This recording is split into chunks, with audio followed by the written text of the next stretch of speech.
Hello নমস্কার সকলকে। আমি কৌশিক। আমি একটা নতুন কন্টেন্ট ক্রিয়েশনের জার্নি শুরু করছি। তো আজকে আমরা ডিসকাস করব মাধ্যমিকের গ্যাসের আচরণ চ্যাপ্টার থেকে আসা একটি প্রশ্ন। এখানে বলে দেওয়া হয়েছে যে 0 ডিগ্রি তাপমাত্রায় একটা কোনো গ্যাসকে উত্তপ্ত করা হলো। যখন গ্যাসের চাপ আর আয়তন উভয়ই আরম্ভকালের তুলনায় দ্বিগুণ বৃদ্ধি পায়, তাহলে গ্যাসটির তাপমাত্রা কত হবে? তাহলে আমরা ধরে নিচ্ছি অ্যান্সার আমরা বার করব এইভাবে যে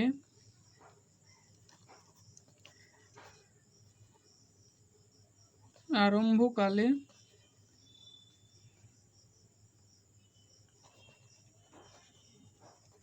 তাপমাত্রা T1 সমান T ধরছি আমরা,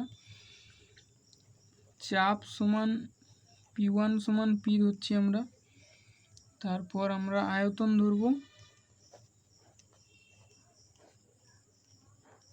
V1 সমান V। এবারে বলেছে যে আরম্ভকালের তুলনায় দ্বিগুণ বৃদ্ধি পায় চাপ এবং আয়তন। তাহলে এবারে আমরা যখন লিখব যে দ্বিগুণ বৃদ্ধি পাওয়ার পর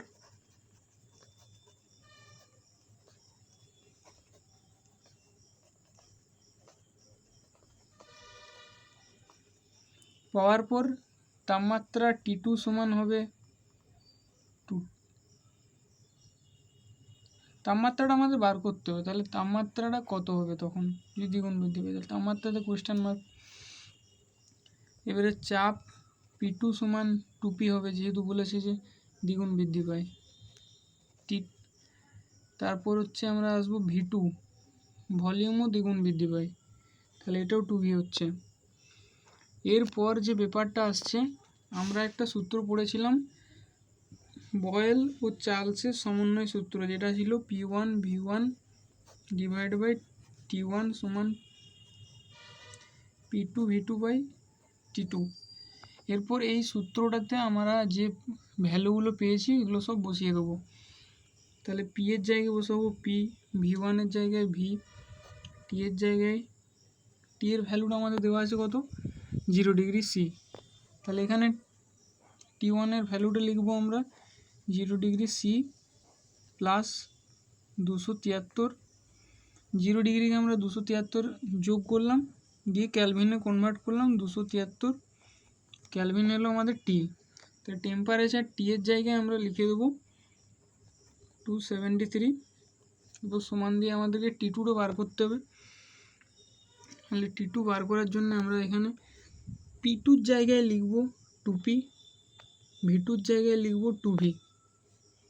তাহলে 2P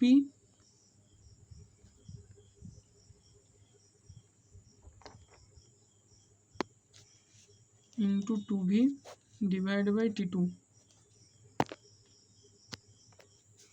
এরপর আমরা T2 ভ্যালুটা বার করব। T2 সমান 273